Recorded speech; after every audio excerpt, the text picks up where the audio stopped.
DJ Long here in the house. What's up, everybody? Hello. Hi. What up? What up? Hey, what's going on? What is good? Yeah, let's get into it. Some people avoiding this topic. Some people are attacking it head on. But oh my God, today we're going to be talking about pricing. Yes, it's a placeholder. We also did a fun poll in the community section. If you guys aren't familiar with that, go into YouTube, go to my page. You'll see, like, they used to have an about section, but now they kind of crammed it up top there. But look along the side of the tabs. You'll see home, shorts, videos, live, and then a little bit over is the community section. Go check that out. You'll see some, if you keep scrolling down, you'll see some pictures of my awesome kid, Trent. Anywho, we did a poll over there about what we thought that the MH2, or sorry, not 2, but MH3 product would be at release. So we're going to get into that. Before we do, just want to say hello all. Cheers. This thing's amazing and very dangerous. So if you can find them, I'd say go ahead and try it. But yeah, it's scary because it tastes like a perfect orange soda mixed with a cream soda. It is so good. On that note, cheers, everybody. Cheers. Cheers. Cheers. What's the name of that, DJ? Now, this is full tilt, so it's full sugar. So I can't do too many of them, but it's Orange Dreamsicle. Pretty darn tasty. Tastes like one of those orange 50-50 bars, if you are familiar. Pretty good. Yeah. All right. We got Super Fast in the house today. Super Fast. Super Fast. Super Fast. What up? How you doing, buddy? Doing pretty good. I can't wait to see where we're going with this topic today to see how we go. Am I going to smash the DJ or am I going to smash those prices? That doesn't sound right. I just have you know. But thanks. If it was Tuesday, I would be excited, bro. Anyway, Hillbilly in the house. Hillbilly? I have an idea. Follow my lead. Come on, fine life. Got my own fed. Old sun's coming up. I got gribble, gribble, gribble. Yeah. Nothing but funny, funny, riddle. I like them Frank fried potatoes. Fried potatoes. Everyone's in chat like, I knew it. I knew it. No, I'm kidding. TCGDude. Pumping on his pipe in his hobbit hole. Oh, man. I need another sip, but let's say hi to some peeps in chat. K-Torque, why the sad face? I know. I want to be able to afford stuff, too. It's just like, bruh. But good to see you. Cosmic Seeds. Oh, yeah. That would have been a good call. I just pulled up the card greed. So there you go. There you go. Greed. I know. I didn't have time to scope it, but that would have been epic. That's right. Let's go ahead and start our day because we're going to be talking for cereal. So let's go ahead and get all 4 Carls for you, buddy. Ooh. And oh, wait. Before we do, though, obviously not voiced by Superfast Tortoise. Here you go, Solar God. Solar God. That's right. But here you go, all 4 corals. We missed a few streams with it, so here you go. Carl! Carl! Carl! Carl! Oh, yeah. So let's go ahead and get some tabs up. And for some reason, it killed all my stuff and things. How rude. Here you go, history.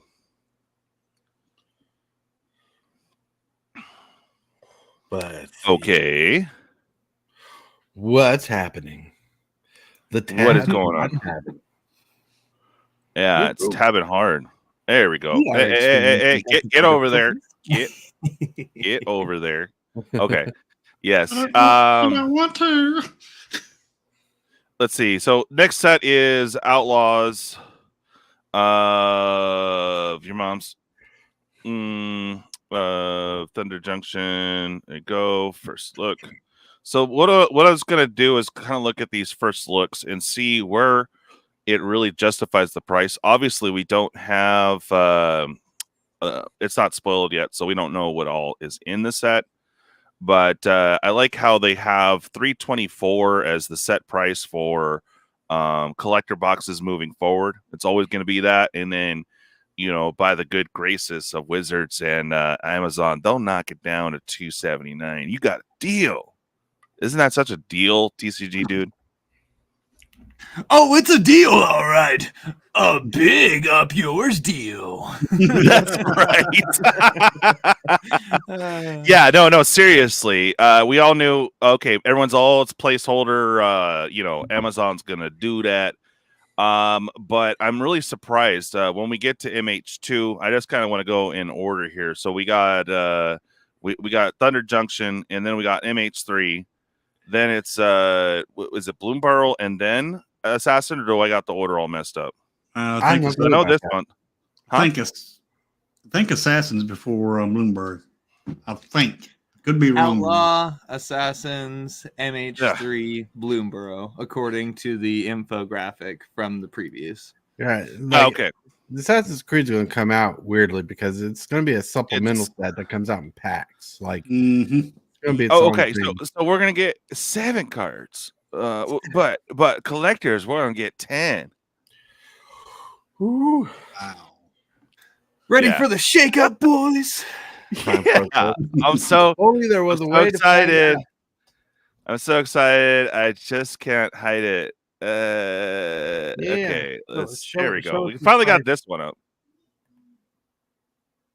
Show us these prices. I want to see these prices. Oh, we will. But I just want to make sure that Oko is smiling just at you super fast. I just want to let you know. All right. See that little smirk there? It's awesome. Yeah. Okay. Into a 3/3 elk. Yeah. Well, no, I mean this version. We're not going to get too heavy into the spoilers, but we're just kind of skimming this a little bit, and then I'll go ahead and pull up the pricing. I can't wait. My girl's back. Rakdos is in here for some reason. Vraska we knew about. What happened to Tybalt? That's my question.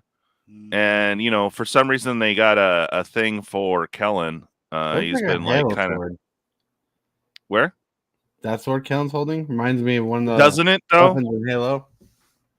Now they had some pictures. I don't know if you guys saw it or not. I don't know that I necessarily have examples for you here, but basically they had 2 guns upside down with this around it. But because it resembled a gun, they might have gone back and airbrushed that out.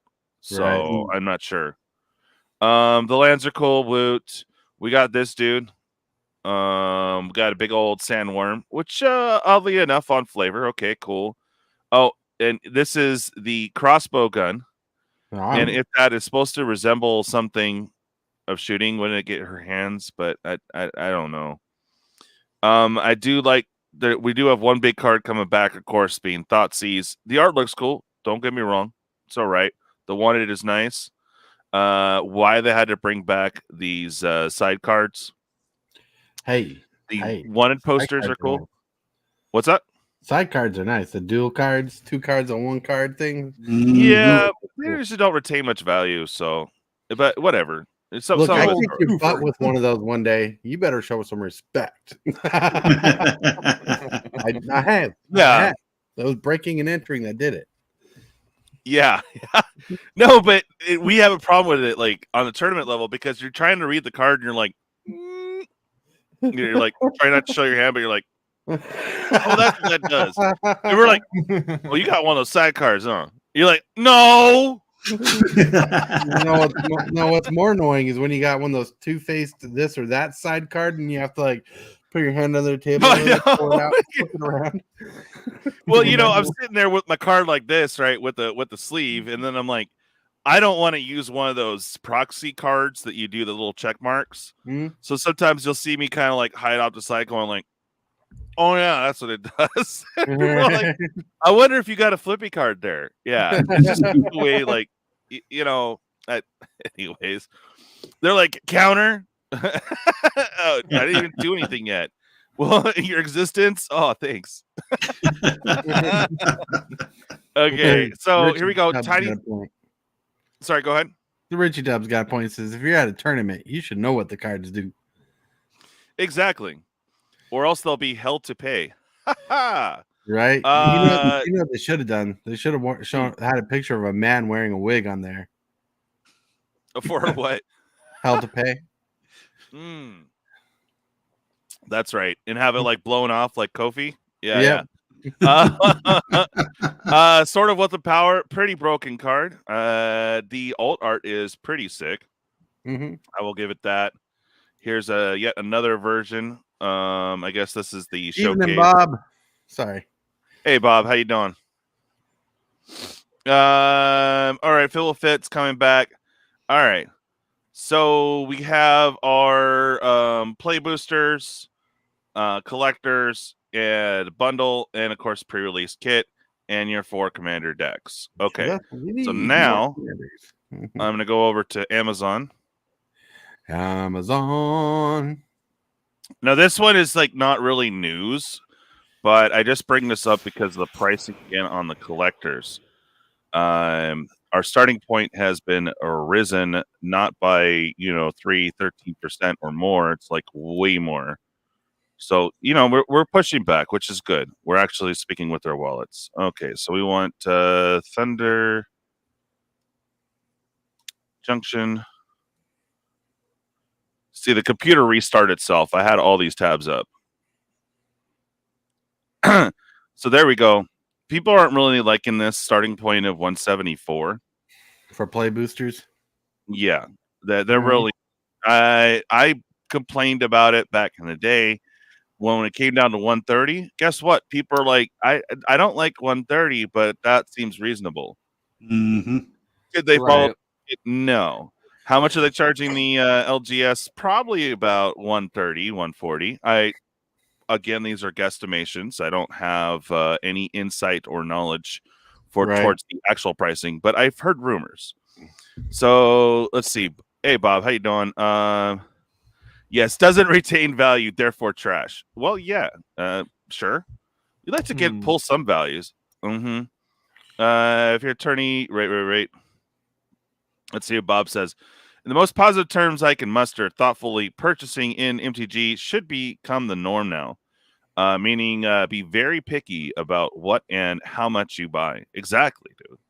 Mm-hmm. Right now, though, what they're trying to make the norm is 180 for the play booster, which until they show me some super broken stuff in my color set, I am not really wanting to pay that 174.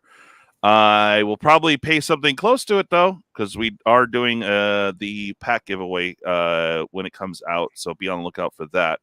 Now, notice how they're hiding the collector box to the second page now.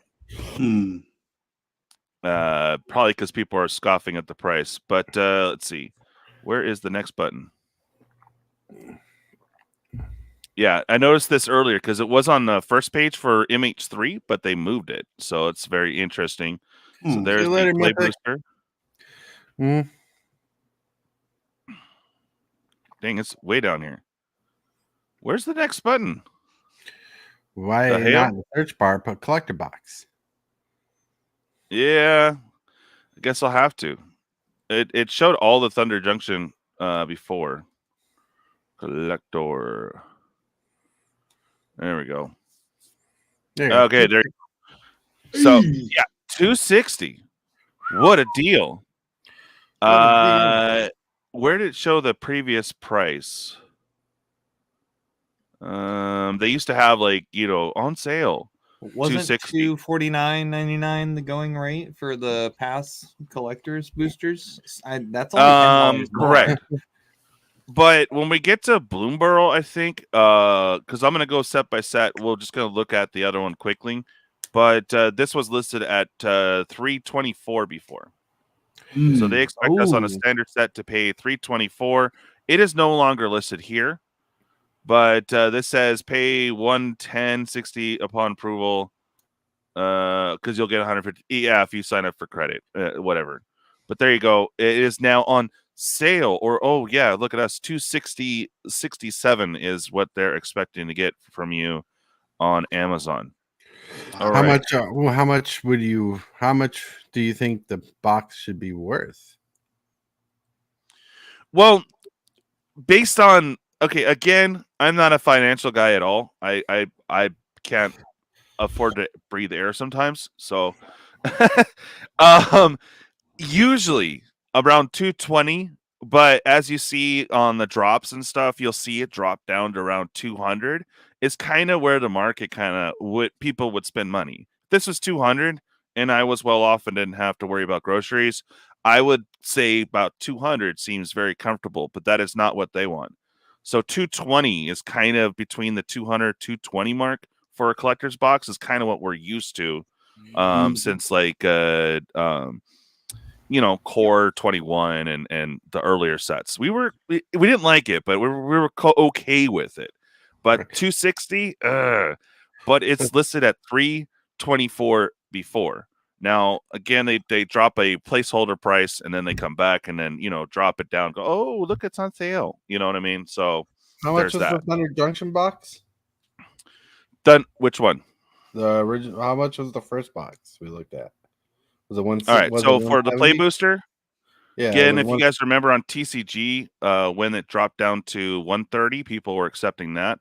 But we're looking at a play booster at 174. Oh, look at that. A whole 14% off. What a deal. Wow. Originally listed here, they actually do show this one. They wouldn't bother with the collectors, but you're looking at 203.40. So Right. they're going to be over $200 starting point for a set.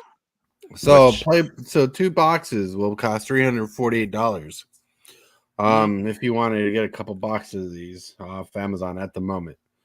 Ooh. This is play boosters, right? You getting cool cards. Play and stuff. boosters. Mm-hmm. Yeah, that's like yeah, okay. So on the cheap, there's other options, right? Okay, on the cheap, starting point $50 for look, instead of 8 set boosters, they're giving us 9 now. What a deal. Wow. right, but they charge about usually they charge near the same price for the collector bundle too. So no, like, collector bundle that we're used to on standard set. We're looking at about $60 to $70, or between 60 and 70 is what they're trying to make the norm now. mhm. So your starting point to jump in on this, besides pre-release kit, obviously, is a bundle. So 9 packs for $50. There you go. Right. So the expected EV has got to really prove that price, because it's not amazing, but $348 for 2 boxes is a lot of money. Like, it's not horrible. I mean, if you're trying to get in on the set, now if it was that you bought 2 of these and you managed to get the whole collection, cool. But that ain't happening. Come on now. Right, but like what I would love to know, and I know I won't be able to find out because it's hidden information, is how much it costs to produce a set, put it in paper, print it out, put it in a box. Yeah. Then I'd like to know the MSRP to this, because I want to know if that's a good deal. Because there's two things that come to my brain right now. Is one, I have no clue what the manufacturing cost is to make the stuff and how much they pay everybody to design the teams, or how many teams are designing this stuff. And two, I want to know how much it costs to print the stuff, because they're paying people, employees, and they're paying bills while they're doing all this stuff. But how much Tortoise, does it cost? Yeah, no, I get you, but pause to the cause real quick. I want to address this.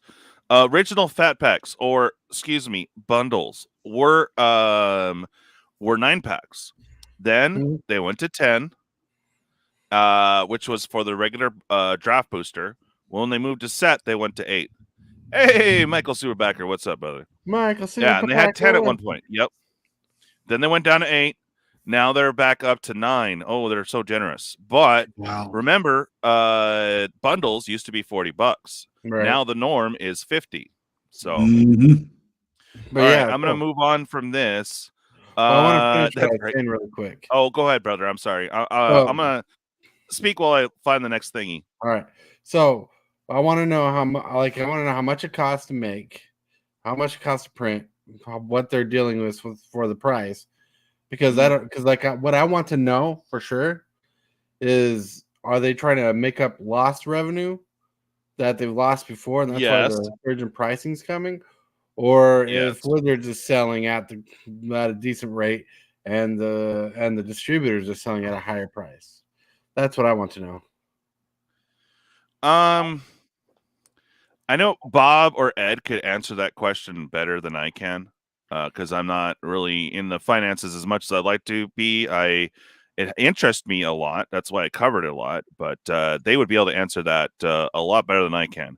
However, what was thrown out there for guesstimation, because they can't give out the official number without doxing whoever gave said information, as they say now, or Rudy says, I sent an email to myself. Kind of ordeal, right? Right. So they have set prices to the LGS. Mhm. So on that, it will be pretty close to what the Amazon price is when they do a drop. And that's why all the LGS are like, what the hell? Because they'll probably on a for example, on the Play Booster to the stores, the distributors were charging like 127, and then of course when they had that sale, it freaked everyone out because it doesn't even make sense, because you got your fees and shipping and all that other stuff that you have to deal with being listed on TCG Player. If a store listed at 230, they would lose like, I don't know, between $5 and $10 a pop. Right. There he is. What's up, Bob? Thank Hey, you. Bob. I'm floundering. How you doing? I kind of wanted to chime in on super fast question. Yes, please. And it doesn't matter, and you can apply this to all things, not just Right. Can you Modern Horizons 3. But there you go. Okay. It almost doesn't matter what it costs WOTC to make it. You're a consumer, right? We have no obligation. If they're bad at manufacturing things, well, then they need to get better and make it more cost effective for what they're selling it for. Additionally, there is no MSRP, which is really very shady, right? That is a way to allow all of this guesswork. They're not transparent with any of their numbers in any fashion. So those kind of questions are only meaningful if we still want to receive cards. But here's what I'm and still play the game and pay all your designers. And I'm going to tell you that each set is going to be a different price. Right. For a whole variety of reasons, whether it's licensed IPs or different sourced paper, or they had to pay additional to get bumped up in the queue at the printer, or whatever the cost may be, or shipping, or changes in their supply chain costs. It's going to vary. So there is no, like, they cost $50 a box to make, because some of them, I guarantee, they cost way less than $50 a box. Otherwise, you wouldn't see the dumps of the jump start at like $20 a box when they dump them. So and you know, some of them will be more expensive because they have more advertising on some sets than others. So there's a whole host of people that have to get involved in that chain. So no specific product is going to have a real price associated with it. But what really matters is what you can afford. We're now starting to approach the prices, especially with the set you're looking at. I think I saw at some point, and wasn't Historian raving, or, ranting about Modern Horizons 3 collector boxes at $600, or was it the Commander decks at $600? And it's like, this is you're starting to get into people's, like, well, first off, car payments or student loan payments, and or both, or approaching a rent or a mortgage payment to get a box of cards. And that's just not realistic for most people's budgets. So it doesn't matter what it costs them if your luxury items are this expensive. Right. Yeah. I get what you're saying there, and it makes sense. But on my brain size, I'm thinking like you know, it'd be neat to know all this stuff, because, like, you know, WOTC's not going to tell you this stuff, right? No. But like you know, WOTC will take shade when the distributors push up prices, you know, and vice versa. That's still their problem as well. Again, I love coaches. Coach really kind of changed my. By the way, hi Coach, hi Richie Dubs, Pawz, and Prime. Good to see you. Go ahead.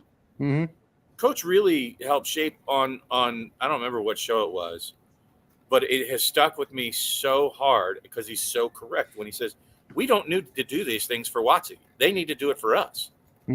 Right. We don't need to make the game fun. We don't need to make it valuable. We don't need to make anything. No. We don't need to make their deals with distributors and stores better. We don't need to make their tournaments better. We don't need to make their conventions not suck. Right. That's on them. It's just because we love the game that people are willing to bend over much farther for their luxury than in other avenues of life. For example, if you went to a restaurant, never been there before, and the food sucks, right? Yeah.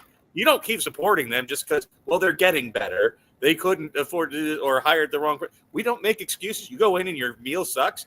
Guess what? You don't go back. That's true. Exactly. We don't owe that restaurant the loyalty for them to get better and provide better food and better service for us. They owe it to us as the buying customers. Prime. Prime. Prime. Well, like there was the other day I was talking about how I missed the old days when WOTC would kiss our butts. When they produced a product and they shelled out the advertisements and made us want to find out about the set, back in the day when set releases like every 3 months. But still, they used to really hunker down and sell the product to us, and the deals are good. It's like WOTC didn't know what they had, and they were selling things and liking it. There's been a change in that greed aspect that I think is I think it's for the worst, and that's just not pricing. It's also like all these different products. It's just sad. It's like YouTube, social media changes it all. Well, Bob, Richie's comment here, man.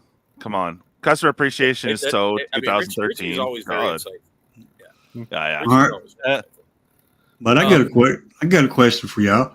Is this WOTC or is this Hasbro? Yes. It doesn't matter, Hillbilly, is my answer. Yeah. It doesn't matter. Like somebody was saying that, but WOTC or Magic the Gathering's numbers aren't directly correlated to Hasbro's, but they are. Right. And I'm going to tell you why.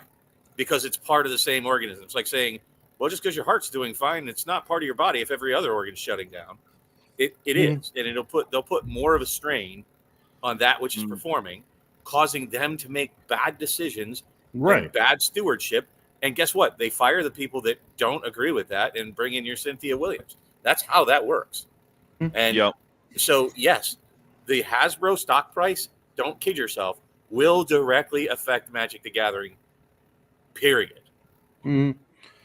Yeah, like it's so sad to see how things have changed, because one of the biggest things I pointed out that it feels like from WOTC itself, not including Hasbro, but Hasbro's connected, is it went from Wizards of the Coast wanting us to buy the product, selling us the product like true salesmen, to expecting us to buy it, and like, oh, if we print it, they'll just buy it. If there's something there that they like, they'll buy it.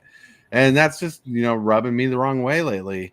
They can create a set, and they're like, if I put this card Derek wants in there, he'll want to buy a box. I'm like, that's just stupid thinking. I personally would rather buy this thing. Quit trying to think I'm just going to buy something because you print it. Yeah, well, I love how this is advertised. Just real quick, guys. I love how this is advertised when this has been reprinted steadily. Liliana and Priest of Titania. It's been in so many freaking sets. Like, they advertised this first. Like, thanks. Go ahead. Well, it's the way to FOMO, which is what I said earlier. Yeah. You're not going to FOMO over that reprint. It's like, Priest of Titania for the 20 gazillionth time. Nice. Well, even here, like, they know they got a nice artwork there on the left, but I'll be honest with you. Affectionately called Blue Waffle, yes. But Emrakul, it's a cool card. I guess there's going to be 2 other Eldrazi, or new Eldrazi, but interesting. But I still don't see the 504 price point. My biggest so let me ask you this. On the Emrakul, right? On the Emrakul.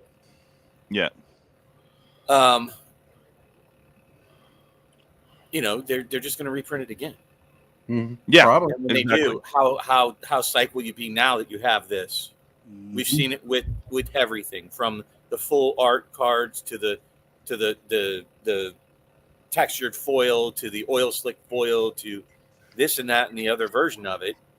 And as far as making them serialized and that being worth something, that's getting down to such a niche market.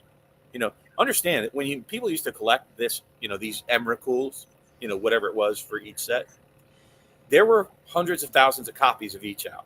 So you got to spread out the collectability of a set across a greater number of players. Right. Now you're restricting it to the hands of just a very, very few to have anything of any collectible value. I don't really consider that a collectible. Ooh, I got one serialized card after dropping thousands of dollars on the set. Yay. And if you talk to Dual Brain and several other collectors that actually do care about serials, there's only like 5 or 6 numbers that really matter. I mean, you got 1. Some people like 5 and 9, but 13, 69, and if it goes up to 500, 420, and 42. Was there any other numbers I'm missing, Bob? That can change so rapidly, right? Like just those numbers, those singular numbers, can fall out of favor so fast that it's just basically any serialized or functionally, and that's what I think Dual Brain was talking about in his video, is that they aren't that special that you got 69. It's 1 of 250. It's not a 1 of 1. It's not that special. It's some arbitrary number that was picked because of social memes. But what if people don't use the term 69 anymore, right? Right. It becomes like that wasn't always used and it didn't have the same connotations. What if in a few years that connotation falls off?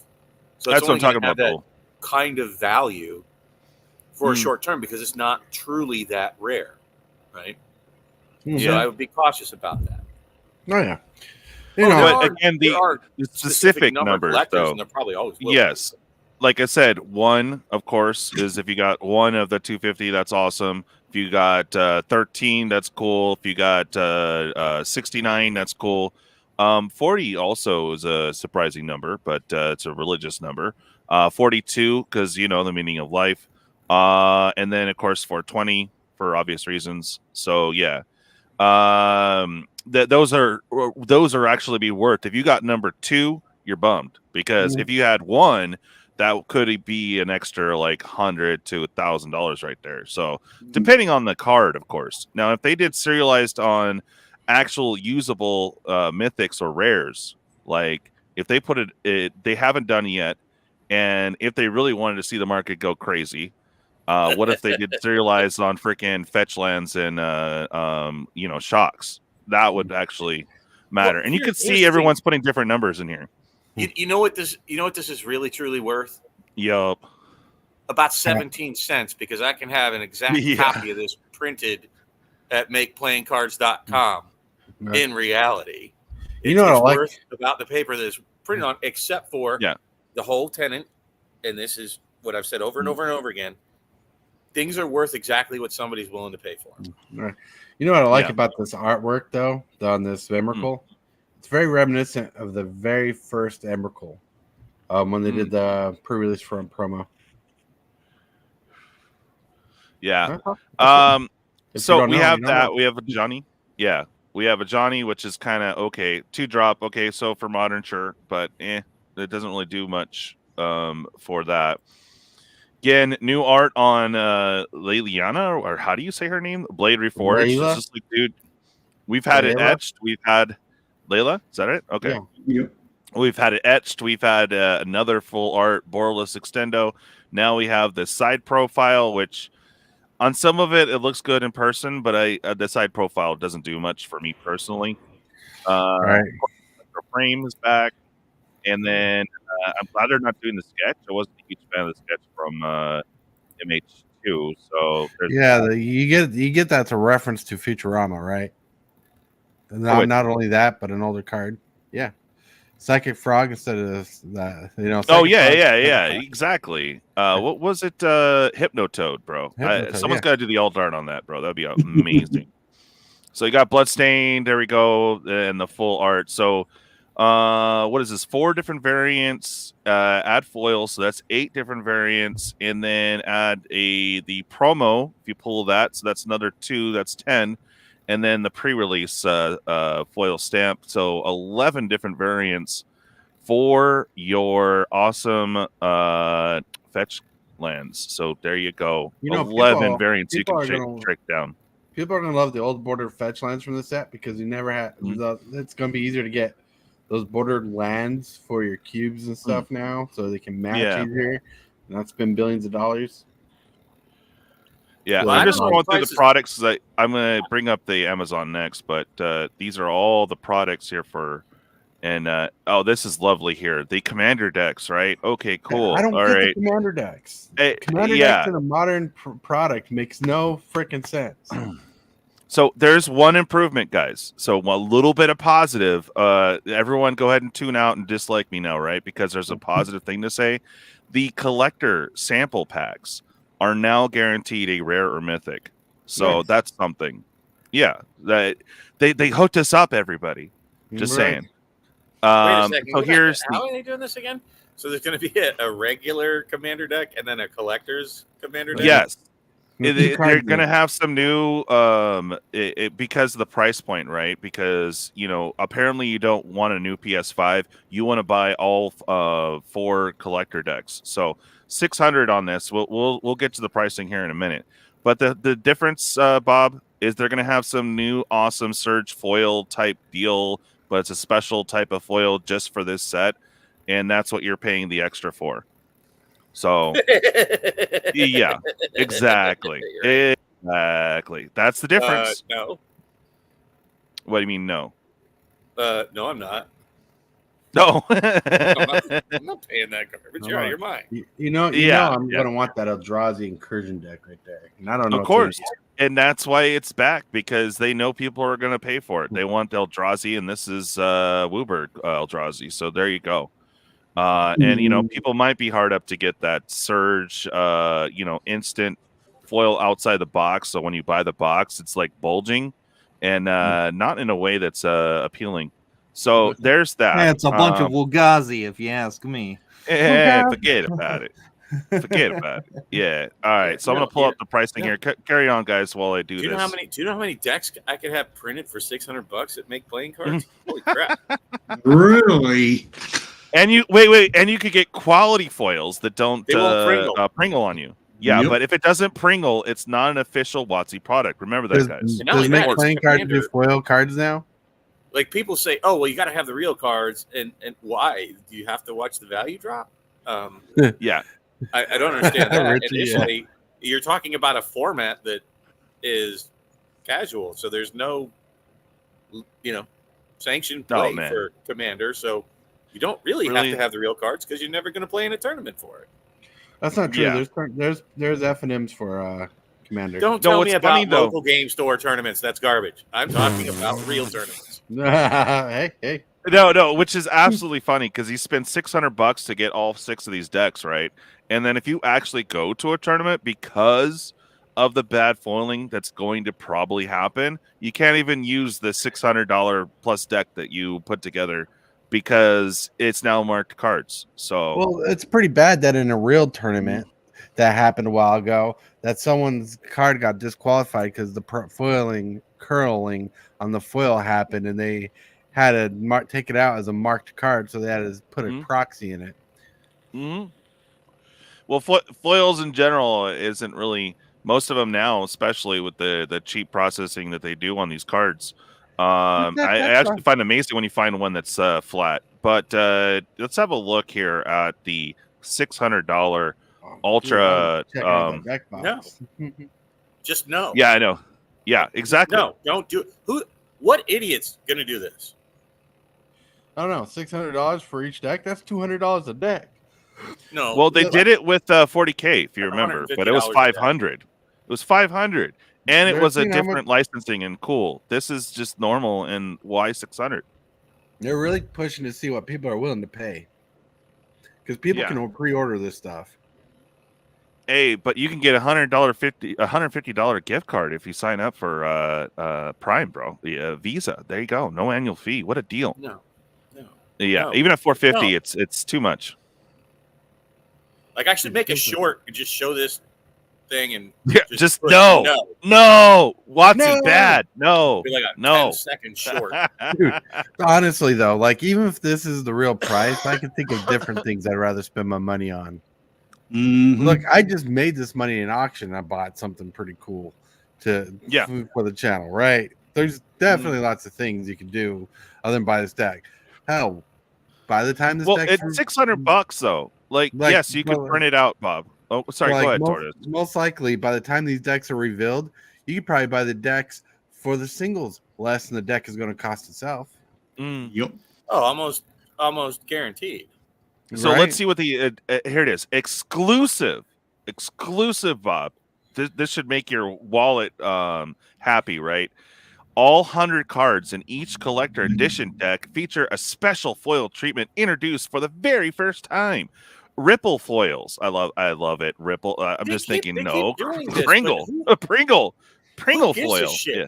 How many of you really give a shit about any specific? Let me see. We went through this doing a list of different foiling techniques. The oil slick. But Bob, it ripples in a pool of water. For whose pleasure? I'm so sold. I wonder if they carry electricity. You know? Yeah. It's rippled for whose pleasure? Ours or theirs? Yeah. Right? Yeah. Like honestly, are they thinking people are just gonna pull out their wallet books and just buy these or straight up the bat? Look, if this price sustains, right? If for some reason this, I think that they'll drop the price to more realistic price, but if not on these, it may be 500, bro, but that's about it. If this price sustains at this limit, which is still $600 for decks, sure, whatever, might be a good deal to who wants to buy it, but at this price rate, I think Magic 30's packs that Bob bought is a better deal. Oh, dude. I mean, obviously, for $600, you can go get yourself a dual land, bro. I mean, a good one. Like, almost light play. Almost. You know what else you can do for? You know what else you can do for $600? You can get a PS5. You could jump on a plane, come visit Bob in Cleveland, and we'll play Magic together and have a greater time. Right, exactly. $600 that you get from this. Exactly. No, hold on. I'm trying to feel the hype, guys. So hold on. So meet the new stars of your collection with an up-close profile view of your commander on the toilet. Each deck includes 2 legendary creature cards featuring striking borderless profiles, alt art, treatment, and dress to impress in ripple foil. So this one includes 2 exclusive cards of the side view of them pitching a loaf. It's awesome, dude. Come on, get sold. So 60 before new cards through all of them, powerful, whatever, collector treatment. So this is what's new, and this also is in the regular. We'll show the regular here in just a moment. But you get a 2-card collector sample pack, containing 2 alt border cards, including 1 rare or mythic. That's a huge difference from the collectors before. That's the big change. But you can get this sample pack in the new one. So there you go. All right, so I'm going to go back to the regular price, which is still exorbitant. $280 they want for these. So that's $280 for the regular deck, which is the same about as the Commander Masters decks were. Well, I don't think this is too bad, then. It's not bad, but it's still not great. $50 is still $70 a deck. That's what I just said. Oh, sorry, I wasn't paying attention. You guys not hear me? Am I coming in low? You kind of low a little. All right, I don't. Yeah, a little bit. Oh man, I'd have to put on a headset. God damn it! $70 a deck is not horrible, but it's still more than $50 a deck. True. Yeah, but 70 a deck used to be because there was only one. There was only one EDH set a year, so at 70 was still much. We expect around $40 to $50 a pop. Like 50 was kind of the norm price, but now the norm price is 70, and this is why you're seeing a little bit of pushback there, Bob, because we're now almost used to the $70 price point deck. So, pushback. Can you guys hear me? Shit. Yep. Yeah. I think it didn't. No, I don't think you're getting pushed back, but you know what I mean. People are like, "Oh, well, that's not bad," and you're going, "Yes, it is." I agree with you, Bob, but we've almost got used to that normal $70 price point for a premium deck. So, okay, 70 still much, but okay, I guess. But $280, that's the price of a box. There you go. Like I was saying earlier today, Magic's kind of going the way of Warhammer. Like, they're going to charge what they're going to charge, and you know, you're gonna like people are gonna get people in the game by sitting them down, watching them, having them watch like hour-long videos about their favorite deck and talk to them why they should get into Magic and basically be a missionary for Wizards of the Coast and say, "Do you believe in WOTC?" Yeah. Yeah. I mean, Do you believe in the power of the Eldrazi? Right. I still say that's an exorbitant price for what it truly I is. agree. Oh I agree. no, I think $70 is a lot too, but compared to like the $600 But you can't compare it to for worse. pre-cons That's like is insane. Like that's like comparable. saying that's like saying if I'm just some jackass that I don't know does some weird shit that go well, at least he's not Hitler. You know, it's like that's ridiculous. You can't compare it to the worst thing. You need to compare it to like things. You know, you can't say, Right. oh well, this isn't at least the worst price we've ever seen. If that's your justification, that is terrible. It is terrible, but you know, at the same time, reality hits. They keep marking up the prices, and no matter what, like, don't get me wrong, I haven't bought a deck in a while. Like, I haven't bought product in a while. For Christmas, people bought me product, which I love. But like at the same time, you know, when I tell, like, I'll tell my family members who love to buy me Magic for gifts, I'll tell them this set's coming out. Don't buy it. It's crap. Or don't buy it. It's not worth the money. I'm not interested, you know. Yeah. You know, because I don't want them thinking, oh, maybe Tortoise will want this. No. If you want to know, Tortoise only wants singles from a set. Well, right. Here's what the way that I would phrase it, and I would look at it for Magic.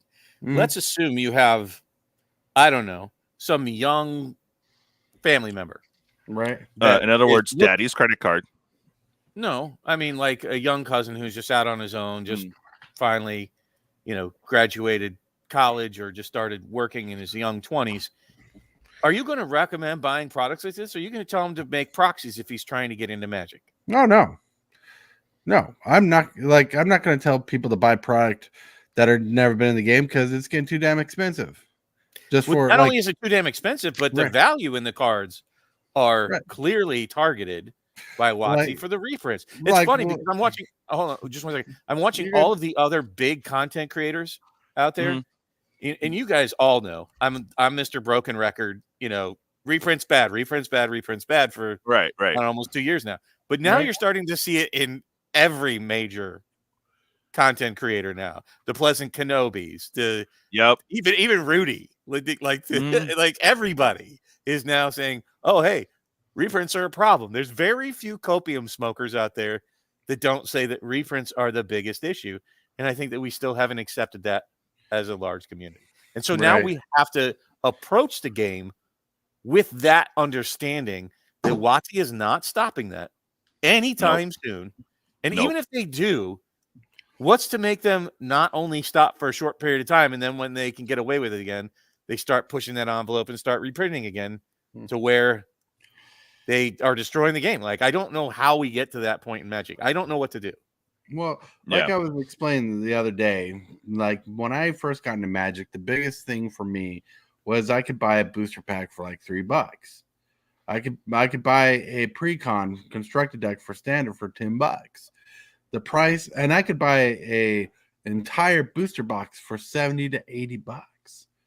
You know, to me, the price entry was so nice and comfortable in my lifestyle that I could afford to get into it. So it didn't hurt to buy like $9 plus tax worth of packs, you know. But now it's changing. Like, even with inflation in mind, like, I think the price of boxes are getting a little out of hand. You know, like you know, when I was talking about play boosters a long time ago, I would love them. It's the only caveat that would change my mind if they cost way more than a set booster. Like, I expect them to be a little less, varying more than a regular booster pack, but they went up here. They top shelf that shit. You know, they're like, this is the top shelf product now. You know, it's the everyday product, but it's top shelf. You can buy Pokemon down there. You know, if you want to get into the TCG, go to Pokemon, go to Yu-Gi-Oh. You know, buy those packs if you want something light and easy for the night. But if you want top shelf, buy Magic. And it's not really top shelf. It's funny because did you guys watch Louis from Kitchen Table? And he was essentially talking about how Sealed is dead. But I mean, sealed, you can't necessarily divorce sealed from the cards that are inside them. Right. You just can't. The same thing will affect both of those prices when he was pointing to new games. And to your question earlier, Coach, that Lorcana crushing it, coming out, that's doing very well for the LGSs. Right? He was looking at it from an LGS perspective. And I know from the LGSs that I've talked to that Magic is not selling very well at best in the sealed, that the singles are picking up a lot greater than they were, and sealed is dropping off of a cliff. And this is a dangerous sort of place to get to for WOTC, not necessarily for the players, because the cards will hit arbitrage, right? At some point, the demand, instead of all the speculators. So that's the part of the market that will dry up the most, are the people that are like, ooh, let me buy 100 copies of this card, and it drives the price up when it first comes out. Right. And then the speculation falls off because people just don't want to pay those prices. And then there'll be an arbitrage for the sealed, for the true demand. We don't know what the true demand on Magic is at the moment, especially coming down on the backside of the Black Swan events of the last few years. We don't know what the real demand is, because you have assholes like me with a bunch of sealed sitting on shelves, and others out there that I'm just a little fish in this ocean. And there's a lot of sealed still sitting out there. But what we're going to start seeing is what we're seeing now, where the LGSs are trying to sell back what they had to pre-buy, right? We're in a very weird flux time in Magic. And you'll see it get kind of pushed in that direction. And you're seeing the response of WOTC, instead of trying to make the game that the people want to buy like they used to. Yeah. They're trying to squeeze every penny out of everything that they can sell. In their window of opportunity keeps getting shorter and shorter by the set. Oh yeah, because it's getting, the money's coming slower and slower, and the sets keep pumping out faster and faster. So you can't sell the product fast enough just to buy the new product in advance. Well, exactly. Instead of people continuing to buy the product for months and months on end afterwards, there's like a massive purchase only at release, and then it dies. Right. Yep. And it's sad. Like, and you know what? And I bet the people who are purchasing these products at release are half different groups. Like a certain amount of people just buy this product, and some of the people drop off, and other people see the new product, and those people buy the product. Like, I'm pretty sure it changes, because WOTC's not making everything for everybody nowadays. They're segregating the way people buy, and I think that's ridiculous. And they've been doing it for a while. They didn't even do it backhandedly. They're like, here is the expensive product, here's the cheap product. Then all of a sudden they're like, the cheap product, no one's buying that because it's not flashy. So let's make play boosters, right? So they got play boosters, collector boxes, like, here's fancy product for everybody. Well, what do? They just, like, based off what we've seen before, they just took the poor player, the person who wants to actually play the game, and pushed them out and said, and expect the collectors and high-end players to actually buy the product. My theory, that's just a theory of an opinion, is that the sealed product is going to diminish to a point, and I'm not going to say it's fully going to diminish, but the want for sealed product will diminish to a point where singles are going to start outshining the product more. Exactly. Because people are just going to want to buy the singles, just because it's going to be on the singles part. On the singles part, and Bob, feel free to correct me, but let me say what I got to say. People aren't going to be buying the boxes, so I think that they will see an uptick on single pricing too, because no one wants to pay this exorbitant amount. It's got to be paid somehow, so the stores are going to be cracking these for singles in their store. They won't bother to reorder again. It'll just be the first initial wave for local single heads. They'll have them there at the store on release day, readily available to buy. But a lot of you singles heads, I only buy singles. Guess what? The cost is going to be reflected somewhere. And if you're only buying singles, those prices are going to go up. Right. Yep. That's why I just want to say that's why Bob is right. We're in an era where buying thoughtfully and with purpose should be the norm. And to that extent, I mean, because there's a lot to unpack there. It's not that you're definitely not wrong, DJ. So first off, it's my understanding, and understand all this is just my opinion. Y'all need to go. It's all speculation. Yep. It is that, I mean, it's not all speculation. I have I call around, I look at the numbers, but it's my opinion based off of what I'm seeing. Yeah. I believe that WOTC has created this environment based off of a flipper mentality that did not exist really prior to this Black Swan event. Mhm. But by what they've done in the last few years and the way that they're designing the product to appeal to that flipper mentality, which is why you see now, instead of a long release period where you sell steadily through boxes, that you have just this massive spike at pre-release and release, and then a massive drop-off in purchasing the products, which is why you see the dumps. And the flippers can only make their profit now in this pre-release and shortly after release. Like, it's been like that for a while, but that's what I'm saying. Especially now. They created that. That was not a model that used to exist. That is not the way things used to exist in the Magic world. Yeah, it used to take 2 weeks for prices to drop on singles, but now it's like 2 days after, like a day after release, everything drops down like 50% or more. It took longer than that.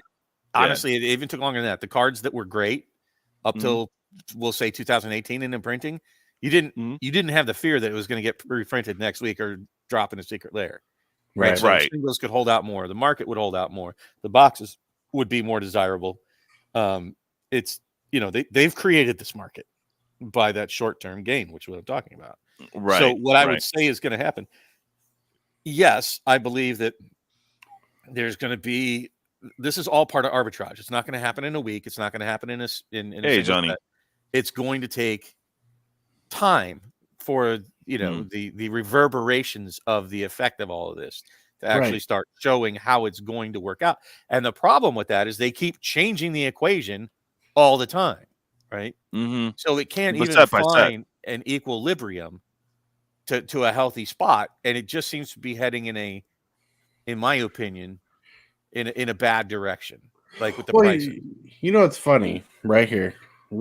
Interesting, David. Interesting. I don't necessarily agree, but you're saying it's the same as MH2 if you adjust for inflation. Inflation is that bad, but I don't know about that.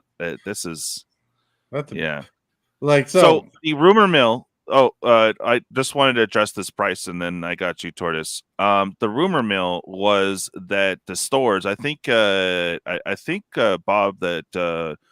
Kitchen Table said as much. He just threw some arbitrary numbers at you, but basically the cost from distributors on this single box here is somewhere, between $315 and $340 for the cost from distributors.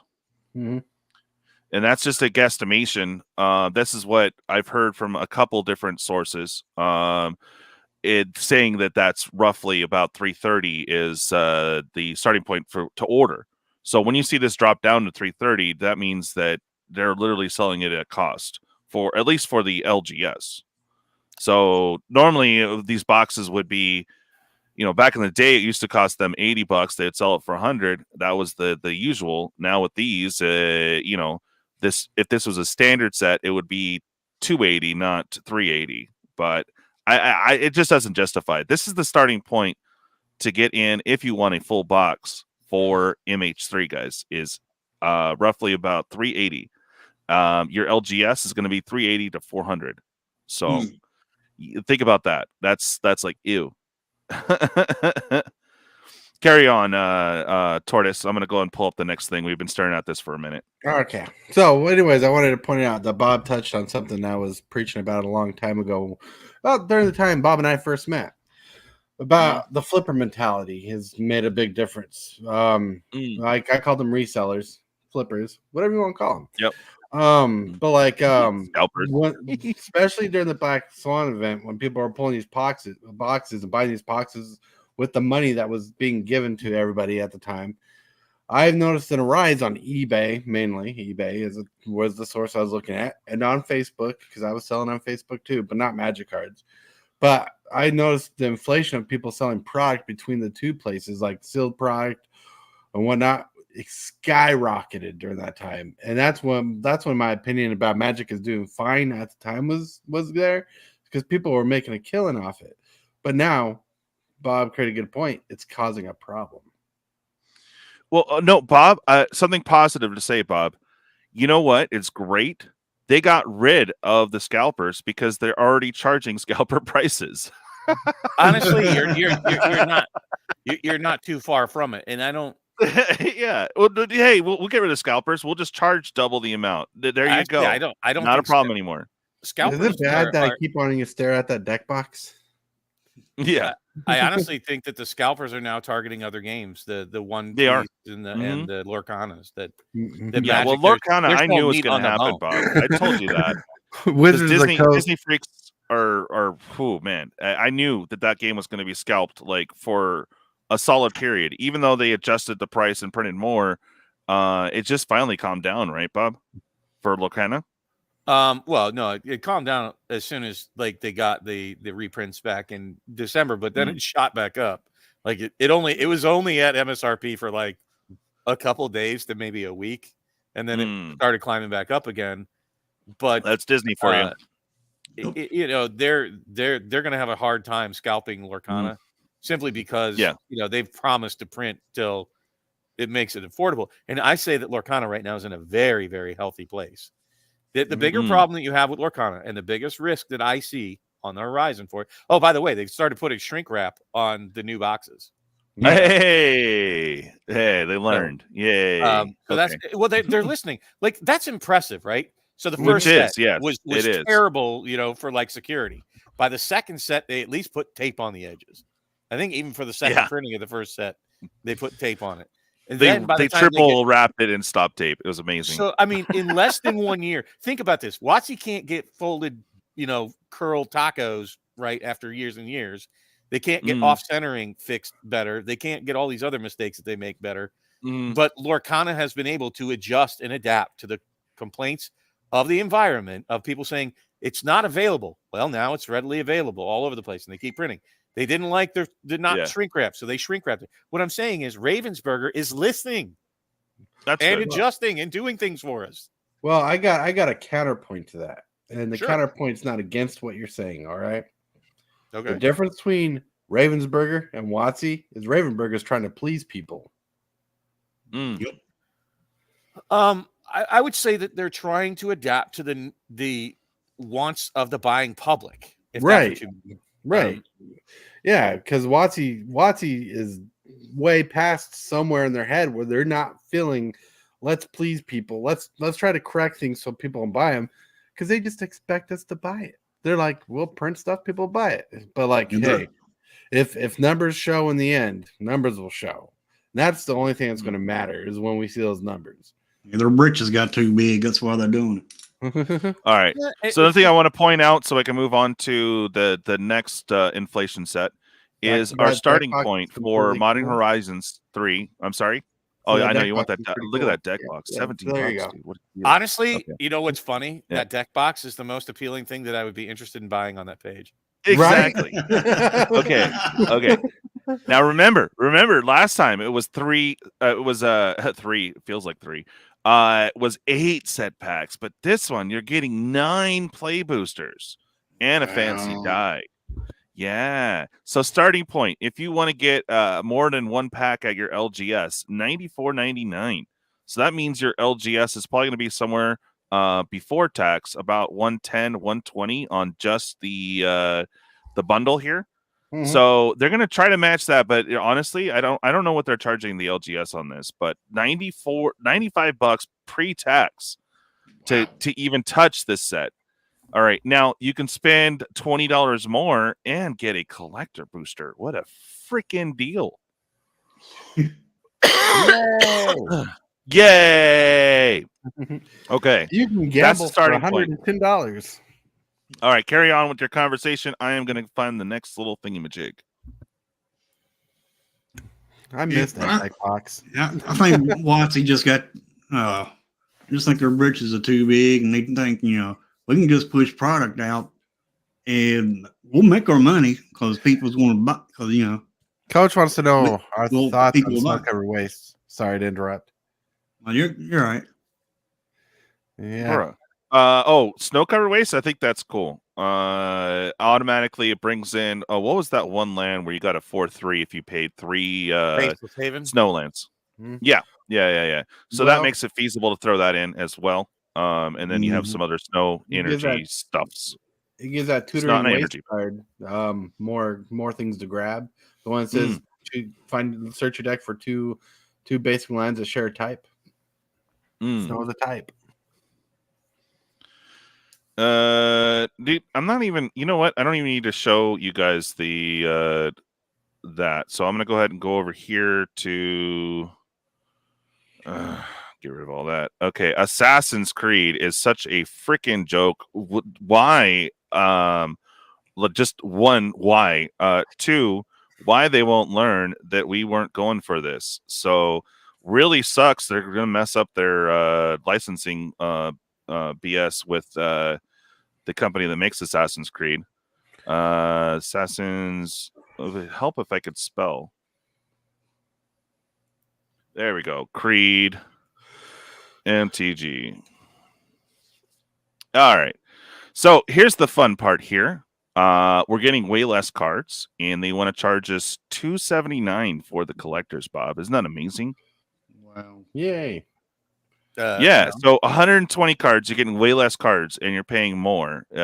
This isn't inflation. This is shrinkflation, I think they called it. Right. So, yeah, you remember when you got, like, a proper pound burger, and now it's, like, 16 ounce, or now it's 8 ounce, and they're charging the same. That's what they're doing here. So, $279 starting point. Oh, look, they gave us a deal. Remember, they love that number 324. There it is right there. So, they gave us 14% off. What a freaking deal, yo.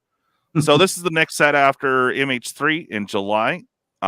We have Assassin's Creed, well, here's which of course has its all commander decks and all the fun stuff. But $279 is your big baller collector's edition, guys. Here's a thought for you. All right, maybe they're playing on FOMO by giving giving this 14% discount. But what does it tell you when something hot and fresh is supposed to sell off the shelves, has a discount before it's even on the shelf? Oh, right. Yeah, there's that. So let's see if they can sell us, Bob. Assassin's Creed merges. Okay, whatever. Take a leap of faith. You're taking a leap of faith buying this overpriced product. Okay. Track down elusive relics.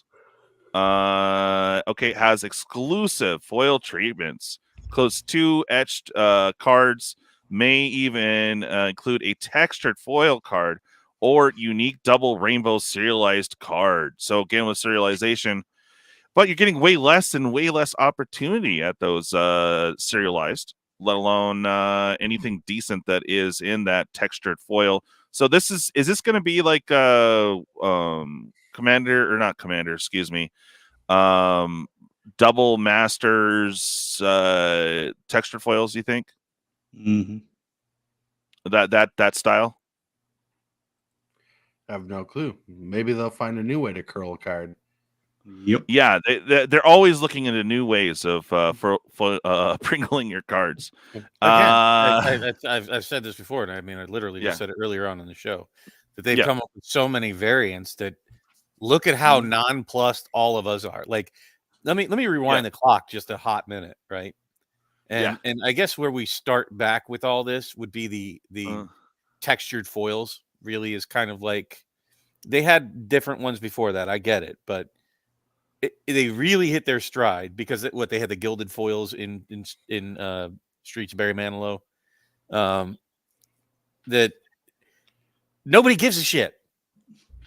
Your star speckled purple pinkle frickle toe foil, who cares? Like, there's so many different variants, and they're not sticking with it enough to give anybody the chance to warm up to it and have it grow on them. That who gives a shit, honestly.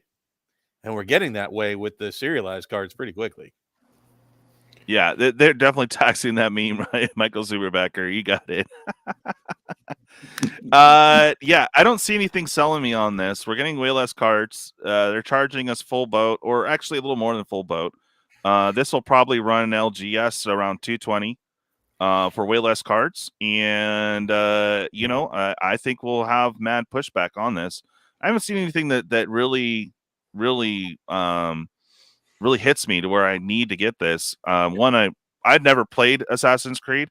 I watched it plenty of times. It looked cool. But there's nothing there for me. I like what homie said earlier, is just like, dude, what about that? There it is, Coach. He's all, but serialized Leonardo da Vinci, dude. Yeah, that sells me. They did him dirty. Like that's not even a good card. Yeah.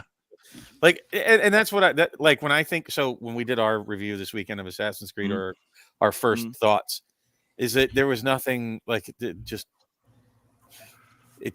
nothing there for me. I mean, if you're an Assassin's Creed fan, I can't put a price on that for you, but you're going to pay through this. What I will say, in all of these different, there's a growing thought in my mind, which I haven't heard out there yet. Yeah, and I guess you're going to call this negative again, but it was just some mental Olympics I did. What's the greatest selling Magic set of all time?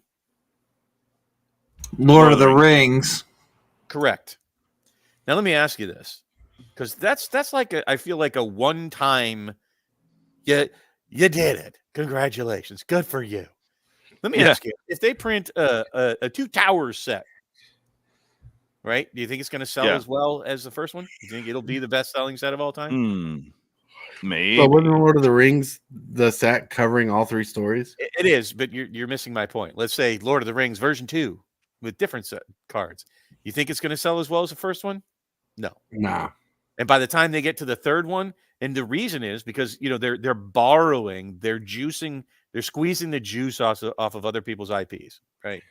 Right. And I think that you're going to have that concept from the stalwart Magic players like us that have been around since before there were Universes Beyond, where we're just not really gonna. So we'll see another different IP and go, well, but what are the cards in it? What am I actually getting? We'll look beyond the window dressing and go, nah. Yeah, I'm with you, Brian. I'm getting priced out and can't afford it anymore. It is getting ridiculous. You're not really supposed to talk about finances or money really in this, as it's your hobby, right? But I mean, if you're thinking about groceries, hold on, I'll explain in a minute. But I mean, you're talking 3. Okay, so this one is $280. We kind of accepted $220 for regular collectors is kind of the norm. But this is not. You're getting way less, and it's $270. They'll probably drop it down a little bit, but I mean, they're probably charging LGSs like what, $210, $220 for one of these. So we won't necessarily see it drop unless it's a complete dump and they're losing all their money. So, yeah, I've never been a fan of collector boxes at their price point to begin with. Right from the very rip, I thought that was a terrible value for what you're getting, and in all honesty, like if you go back and crack most of them, you're not going to get what you pay for them. Not even the exactly. Look, I'm sorry.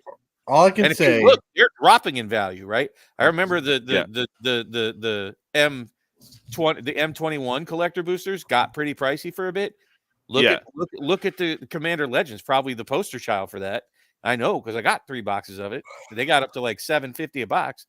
They're starting to approach about $300 a box right now.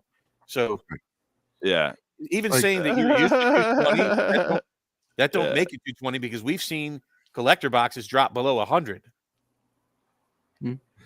Look, all I can say is buy what you can afford. Buy if you want it. It's not a necessity. And my proper thing is look at the singles first. Buy singles more than product. Because product will drop in value. Product is not important. It's the singles you want. Game stores open product so they can sell the singles. Because you know what?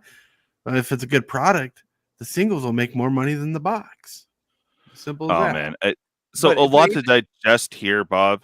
Just let me finish. Hold on one quick second for Tortoise to respond. You said buy the singles because the boxes will drop in price. So will the singles. Right, but what I'm saying is, like, even a game store will open a product to sell the singles because the singles will make more money than the box originally.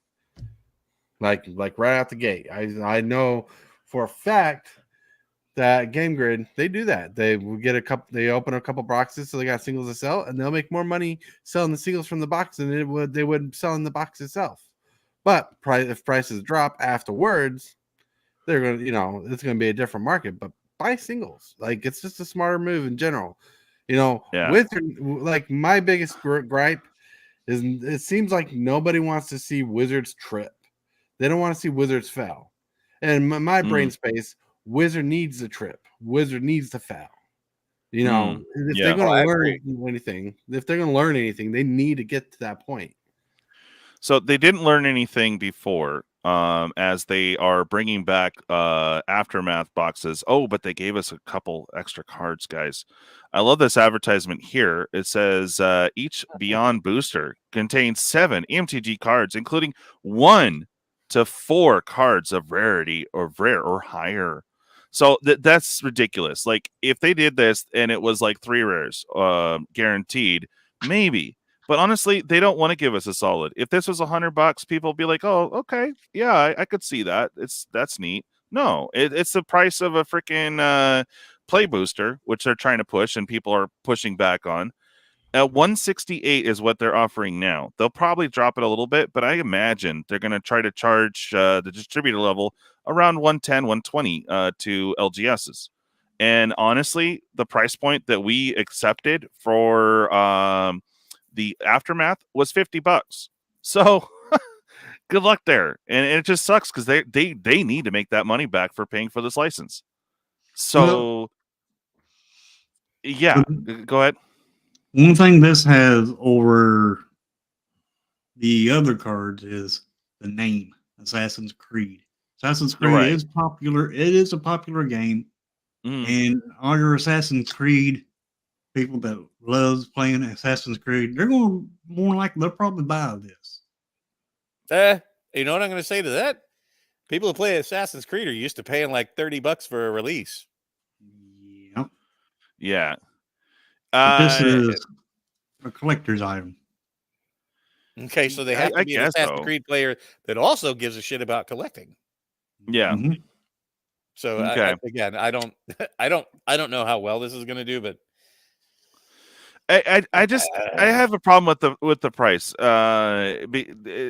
Just overall, because you're getting way less for your money, and I guarantee most of your packs will probably have 1 rare in it. So like, you know, how is this a deal? I don't personally. This is what I'm seeing as a response. So I think this is a direct correlation.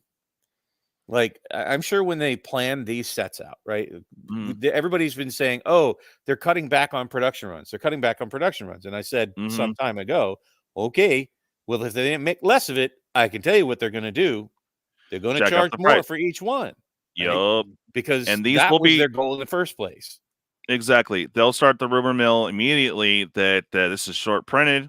Therefore, it justifies this price hike because you won't be able to find these at your LGS readily accessible. Mainly, the LGS will probably try not to order this crap, but that's probably why it's hard to find.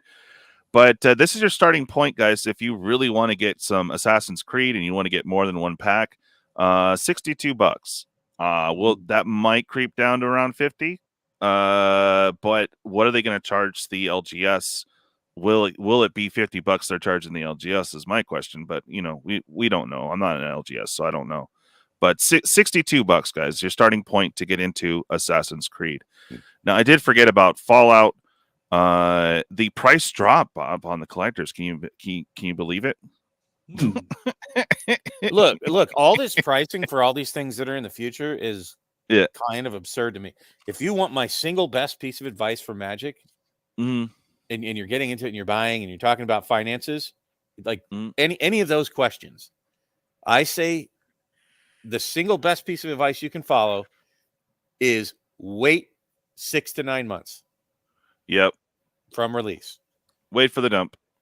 Like just wait 6 to 9 months. And even if there's no dump, at least get past all of that kerfuffle at, pre-launch hype and pre-launch hype prices, because it'll start finding some level of normalcy in what it really truly is worth based on demand starting 6 to 9 months after. But it really doesn't even stop, because look at Modern Horizons 2 is still falling in price. It's still way below anything I paid for it. And mine are still sitting on the shelf. I'd rather, can I trade them back in for what I paid and order them again now, please? Because I'm at about $210 a box, and they're now like $160 a box. So, just understand that when you're looking at these, unless you need to rip that wrapper right now, and that even means 6 months from now or 9 months from now, if you're not planning to wrap that ripper right then and there, not really a point to even buy it then. Just keep an eye on it, know what you like, keep watching the finances of it. That includes singles. You don't need it for a deck right this minute. Just, oh man, I need to have a Blight Steel Colossus, or I need a Craterhoof Behemoth. If you're not going to immediately slot it into a deck, wait on singles, wait on product drops, just wait on everything to see where the prices settle down a bit too. Yeah, and David, spend the money how you want, bro. I mean, it's your money. You can get whatever the hell you want with it, brother. Yeah, absolutely. Yeah. So we're not saying don't buy it. It's just kind of. No. I honestly, for me, I was gonna call this sticker shock because I am like beyond shocked on most of this stuff. It's just like, I'm with Brian, dude. They're pricing me out, And there's other card games that are still at $100, $120 a booster box that are starting to look more and more appealing, So what my question was, it wasn't clear to me, anyways. The special guest slot or the special 30 cards that they're printing exclusive to this product, were any of them any good? I mean, I saw a couple land destruction cards, but what was good in here besides the special treatment art? Nothing. Everything that I've seen when we reviewed it is that basically what's selling this and what's trying to justify the prices is the fact that it's Fallout and it has a voracious clientele for Fallout. Okay. Like you're talking about just strip away, all the art and make them black and white cards with no art on them, then I would say that's not all that special. Well, of course, that would be anything. But no, I'm asking what were the special 30 cards? It's not all that special. What the cards do is not all that special, is what I'm saying. I gotcha. All right. Well, I guess I'll have to look that up separately. We'll go ahead and move on. But so 324. Remember this creeped up because of it's short printed and it's going to be super hard. They short supplied all the LGS, including WPNs on the set. So the price skyrocketed up to 324. Actually, it was up to 360, and now it went down. I was going to say I've seen it like around 400 in places. Yeah, 400 exactly. So now Amazon has it at 324. A lot of people were pissed because all their pre-orders got canceled, and they decided, oh no, we got to charge way more for this. So every store is short printed. I'm not sure how the price adjustment is going to pay for the licensing for Fallout. As you just can't. It's just very difficult to be able to go to an LGS and pick it up because they can't even fulfill their pre-order numbers. So it's just shiesty all around. I wonder if they lost any players as they short print it. No, it's just the rumor mill alone. There's nothing in official writing that says that necessarily. I'm not sure, but basically, there's going to be a second wave of this. So this 324 is going to drop hard again, probably around 6 months later. But people are waiting on their pre-orders for that second round, and I don't think it's going to retain that 324 price point. But there's that deck box, Tortoise. It's exciting. The other one was 17. This one's $24.99. What a deal! There's your collectors there for your not collectors, but your deck set of this is going to run you about 200, probably about 240 at the LGS to get the whole brick. I think I just saw those today on TCG Player for like 179, 180. Yeah, it dropped down to 170 for a minute. Amazon was still high on this at 200. So, I'm sorry, $200.08. Remember, it was listing for $240. What a deal! Wow. So, all right, and now see, we got Assassin's Creed. We had all the ones, I guess, Bloomburrow, and again, they are focused on that 324 price. I think they just dropped it to 279. But this set I'm actually excited for. A lot of people are. It's got that nymph vibe. There it is. The collectors, $279. $99 was again that magical number $324. They want to charge for collectors. They really want to push that price. And it's already discounted. Yeah, what a deal. $280, guys. Wow. What a steal. Yeah, this set I'm excited for. I like the commander decks are spicy. They're creeping up to about $50 a deck, but I'm stoked because it has Trash Pandas, which is amazing, and of course the Squirrel deck. I'm beyond elated for. So, but this is I actually have interest in. Like I will try to actually get this. The Assassin's Creed, unless it's $50 to $100 for that the new Beyond boosters, I'm not gonna bite. There should be a frog deck, honestly. Should be. Yeah. Here's the thing with those. All right, so I'd like to address a few things. So I agree with Coach that I think a lot of that was FOMO pricing for Fallout. Like, yeah. Oh, I'm going to miss out because it's short printed. Like, okay, cool. You saw the effect of FOMO. They're getting less and less. They're getting less and less mileage out of FOMO. Yeah, that's very true. And David, I never meant to imply that I'm trying to tell you how to spend your money. I don't. These are just my recommendations as far as finances. But you do what you want with your money. That's why I was in the military, to fight for the freedom for you to be able to do that. And as far as the commander deck shufflers, they do make them. They've tried. There are many different versions out there. The biggest problem is there's no shuffler that doesn't end up damaging the cards in some way because it doesn't know how to deal with sleeves because there's such a wide variety of sleeves out there that they end up janking up your sleeves and bending your cards and damaging things. It's just it hasn't ever worked out well. So if you can come up with one, I'm not saying you can't. Be an inventor. Go do it. And as far as these, even with your squirrel deck, I know because the box has a squirrel on it, but let's really stop for a half a second on every one of these commander decks and say, okay, so there's going to be probably like somewhere between 8 and 10 unique cards to that deck that you could probably buy in singles cheaper than $50. And you probably have most of the other squirrels already and the upgrades for the squirrels because you can't probably even play this deck out of the box the way it is because you'll probably want to double your squirrel token. So doubling season, Yep. So again, buying it for the $50 premium just to have it in this box.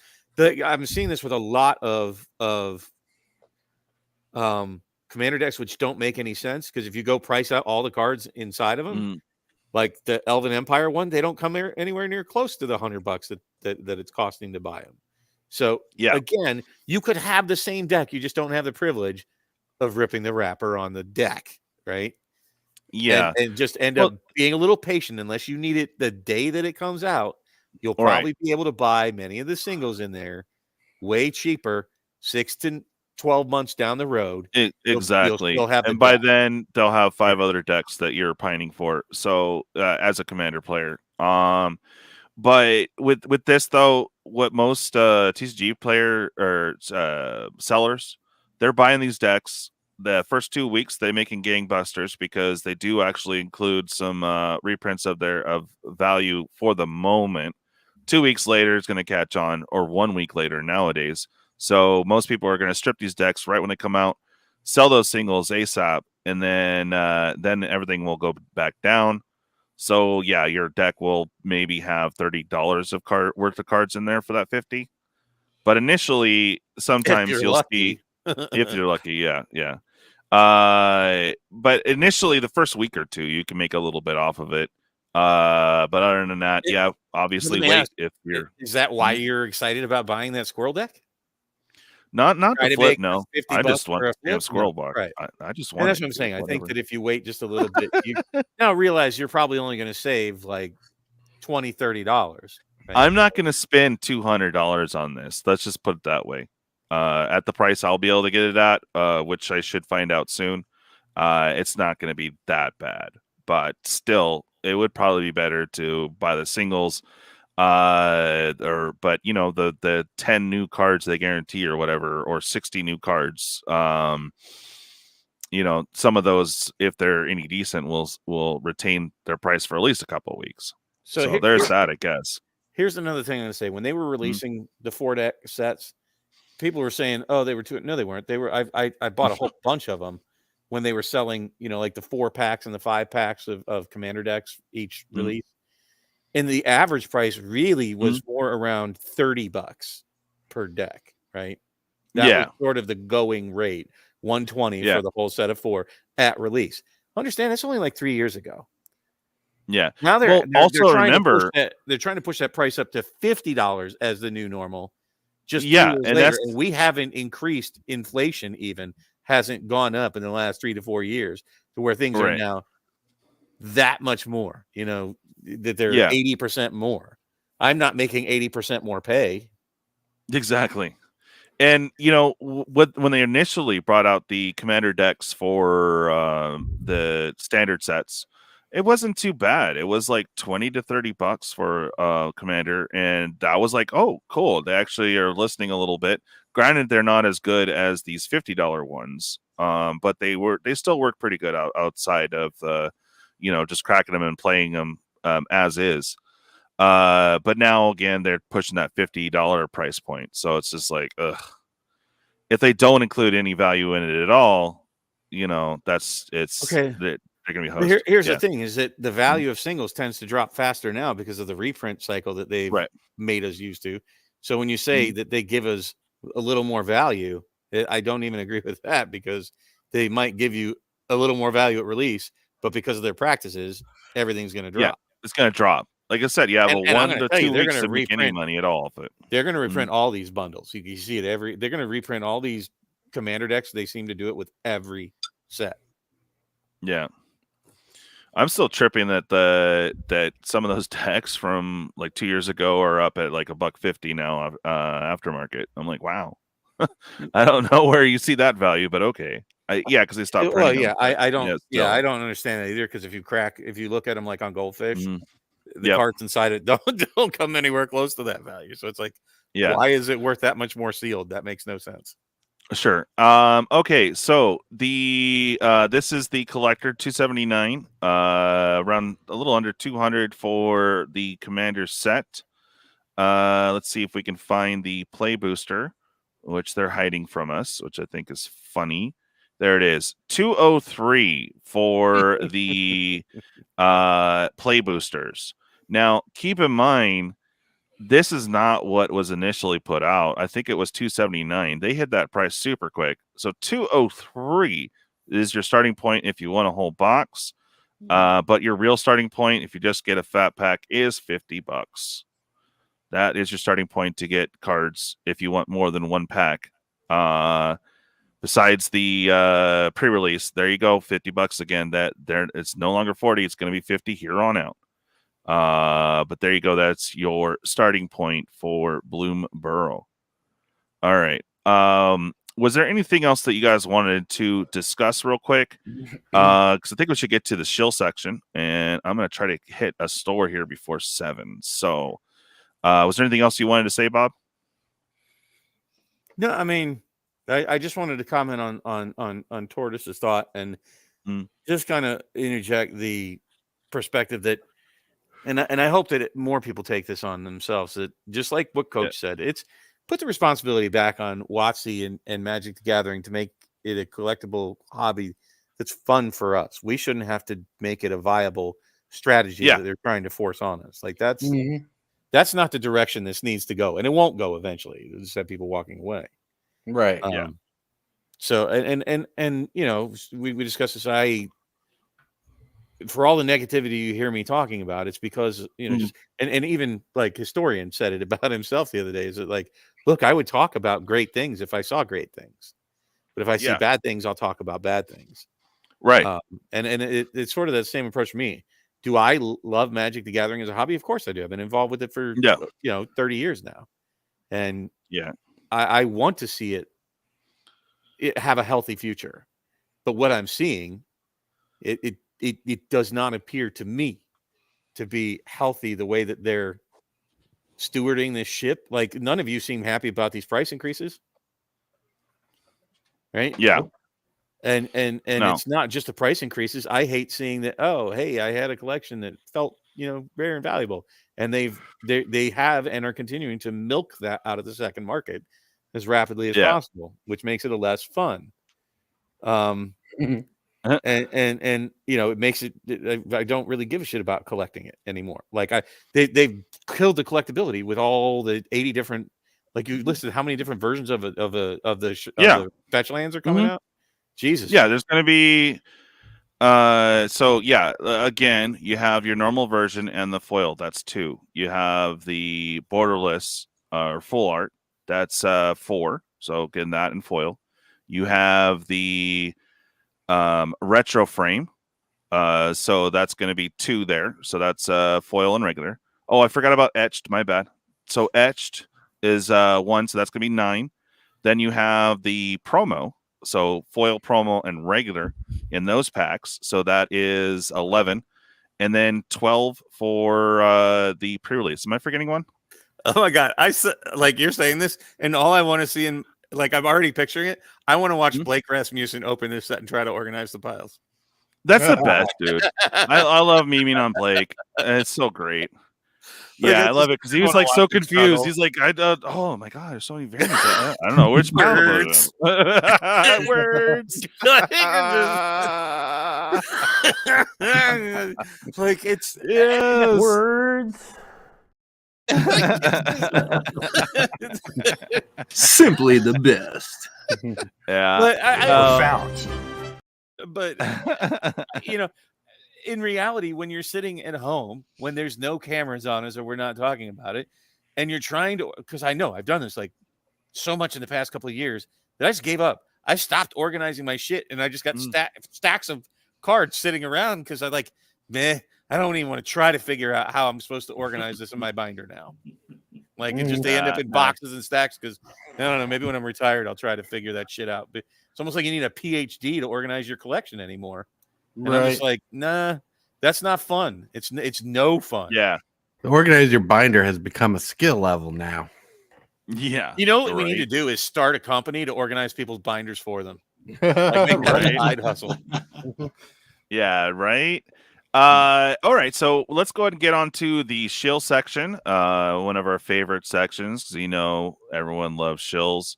Let's go ahead and start off with the super master shill master himself, Tortoise.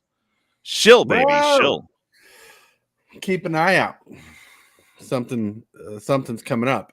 Some giveaways for playmats are coming up very shortly. Nice. So keep an eye out for that. People, the auction we did, that pretty cool auction we did.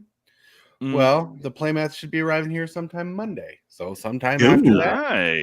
Nice. The people who helped with the auction, 2 people will have a chance to win to get a playmat. Then the whole subscriber base after that will get a playmat, and people who helped out, like Hillbilly and James Willis, will be getting a playmat for helping out 100%. So keep an eye out. That's my shill right now. Nice. All right, and we can catch you what times? Oh yeah, in the morning at 11 a.m. I always do an episode when possible, when I can, which is about every day. Do in the shell morning coffee episode for every one of you. So come check it out. If you're not subscribed, come on, subscribe. And if you haven't been subscribed, try to subscribe for a playmat. I mean, this playmat looks sick. When I get them in. All right, let's move on to Hillbilly. All right. Shill. I'm trying to get to 400 subs. I'm at 373 right now. Get in there. Post that link, brother. Post it in the YouTube. So I can do a giveaway. Yep. And nice. There's my link in chats. So if you ain't subscribed, subscribe to me and everything. I do Arena, and then I also do Commander. Nice. And invite, I invited people that are subscribed or want to play. All right. And what times are you normally coming on, boss? All right. Usually at 9 a.m. Central Standard Time, I'm doing Arena. Okay. Then between 2-3 o'clock, I'll do Commander. Nice. And that's every day. And if I can't get a Commander game going, then I'll just do another Arena stream. Awesome. Well, guys, make sure you guys go check out Hillbilly Again, 9 Central, so that's 10 p.m. or 10 p.m. 10 a.m. for you East Coast heads.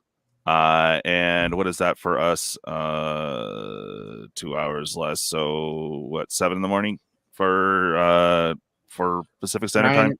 9 in the morning, so 7 in the morning for California. Yeah, there you go, guys, and check it out. And then if you guys want to get in a Commander game, he's doing it on the daily if we get enough players. So that's at 2. So that is noon. If you happen to be home from work or whatever, and you got time to get a game in, by all means, go check it out. All right, Gaming Bob. I know you don't really like to shill, but you do have a lot of interesting stuff going on your channel. Yeah, I'm the worst shiller on the planet. I know. we do have a show every Saturday at 7 p.m. Eastern.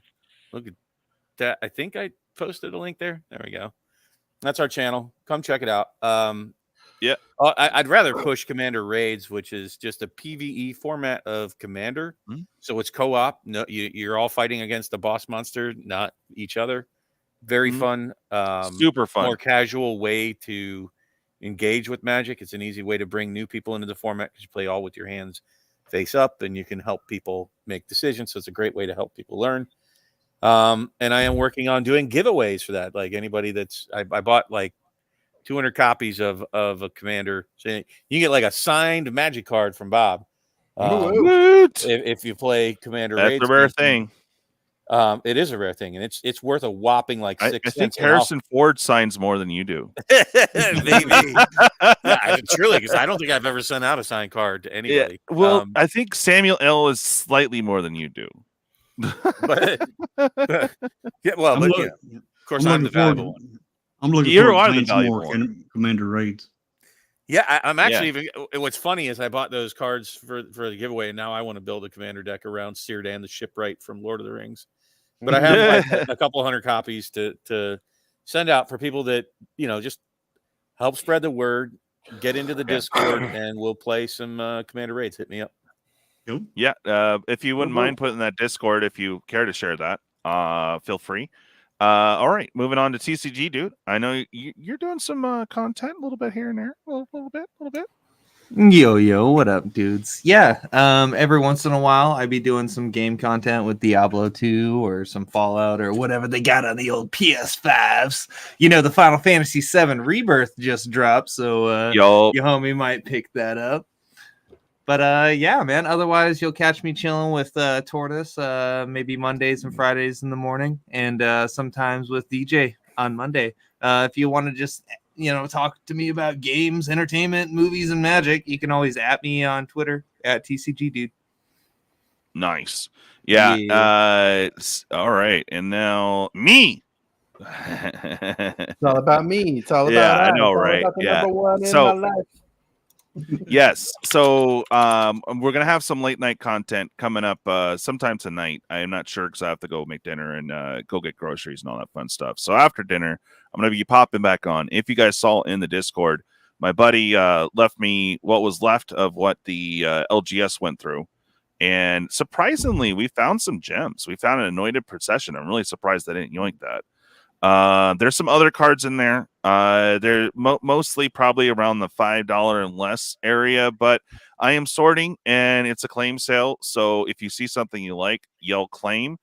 Starting price is going to be 30% off TCG low, 25K plus sellers. As an idea, but we will take serious offers, like serious, reasonable offers. I'm going to be doing that tonight. Sometime probably after Twiddler's show, I'll do another late night of me sorting and claim sale, and then the rest I'm trying to knock out basically 6 5K boxes worth within the next 4 days. So Saturday will be the last. Saturday we have something cool. I haven't got the thumbnail up yet, but we have a Mythic Edition Guilds battle, which is a little different, high risk, high reward type situation. If you don't get that high CMC out of your 2 packs of guilds, you don't get first in the picking order of what the Planeswalker seeded packs are. So that's going to be interesting. I wanted to try it, and I never cracked one, so that's going to be super fun. It is a pre-order battle. Everyone is already in it. Same, we also have a Midnight Hunt collector's box I got pretty cheap. actually at cost because he jacked the price up on me, but whatever, it is what it is. So we have that, and again, that's already set up, and everyone that's in it is in it.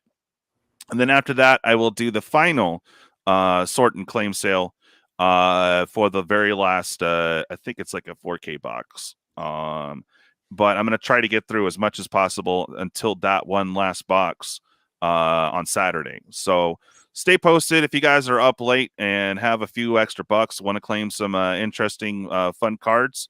There's a ton. It looks like we're going back several sets. Not too much in the reserve list, but mainly standard, probably, going back several years. So there's a lot of interesting cards, a lot of older cards that if you're interested, cool, come on by, yell claim in the chat, send the monies, and the card is yours. So that's it just works that easy. What's that?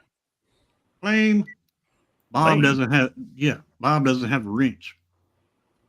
Doesn't have reach. You don't have a wrench. Wrench. Oh, how does he not have a wrench? I'm like, wait, what? A reach? Wait, what? What's a reach? A wrench? Oh, yes. One last Love thing you, Hillbilly.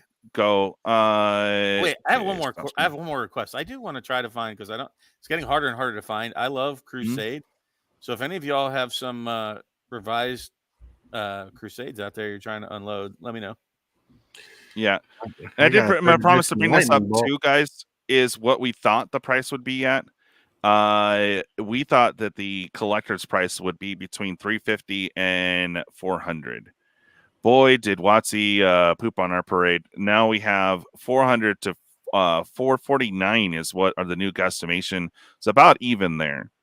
What people want to pay, obviously, would be less than that, but most people thought it was going to be around $400 for the set. So good job, guys. We had $450 as the last, and that's what WOTC is showing now. So on sale, maybe $450 for the collectors. So there you go.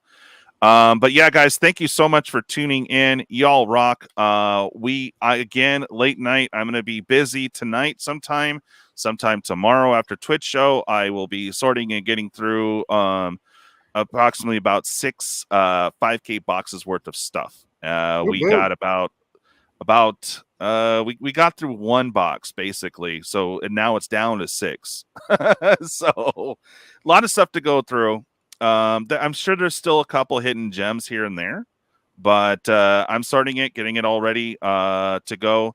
Whatever we don't sell, I might go to other things, but probably going to be donating most of it to one of the local schools here. One of the guys at LGS takes the massive cards, common and commons, whatever is donated. They're going to take it to, one of those schools or something. So still pretty cool. The money is going to the all the proceeds. It's getting split with the channel. So get a chance to baby, I can eventually afford that squirrel deck. Would be awesome. But other than that, I'm just helping out a local buddy.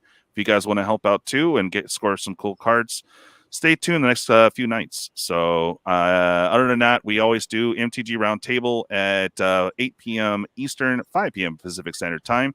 You can always catch us gabbing about the latest MTG stuffs. And then, of course, late night EDH on Sundays. It's at 10:20 Pacific Standard Time. I know it's super late, but hey, it's not just a clever moniker. It is late night EDH. And then, of course, on Mondays, we are picking up on some D2R. Start time's kind of been varying on that, but it's usually like 8 p.m. my time, 9 p.m. ish. If you are a beginner or experienced or want an awesome play group, because we do share all the loot to try to get people up and leveled and Gucci, feel free to join us or hit us up. We'd love to play with you. It'd be great. That sounds funny, but you know what I mean. Yeah. All right, guys. I will see you guys tonight sometime. Tomorrow night sometime, and then Saturday for sure. I'm gonna start it same as here. It'll probably be 8 p.m. ish Eastern time.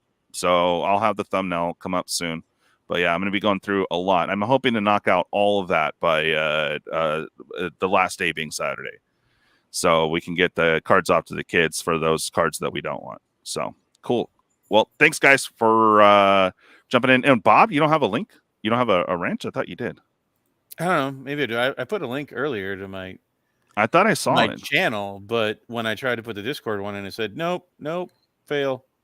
Oh, so, weird. Okay, hold on a second. That's okay. It's fine. I mean, it's in there functionally. There's a Discord link for it. You said put those in there. I did. They're in there. Yeah. Whoa. I copied and invite. Yeah, no. Okay, I'm fixing that right meow. Okay, there you go. I'm surprised you weren't before. There you go. Now you can put that Discord link. You guys should really play, guys. Really, it's super fun. Like you're both working together to beat the boss, and the bosses aren't easy. They even have it tiered. The boss level. Time we played. So, yeah. And then Bob, if you wouldn't mind putting your channel in again, because I don't think it put that in. Oh, really? I got his channel in, but Discord I didn't. That's fine. They're all in there. It's fine. And you know, it's not like I'm hard to find. But you know, beyond that, with the commander raids, first off, it's very salt free. It's not hyper competitive, so don't look for that.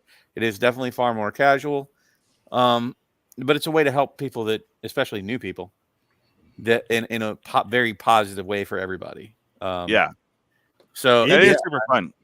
It is different. And it's next new week life to many cards that don't have them. So you'll even look at your entire collection differently once you play. Hey, Bob, I have a suggestion if you don't mind. I know Tuesday and Wednesday is pretty much locked out. It's when I get to visit Trent and deal with all that. Let me know what your schedule is for Friday. Let's host a game here. Yep. Sure, we can do that. Yeah. Yeah. So just hit me up and tomorrow. Maybe I was thinking next, but yeah, we could probably do some tomorrow.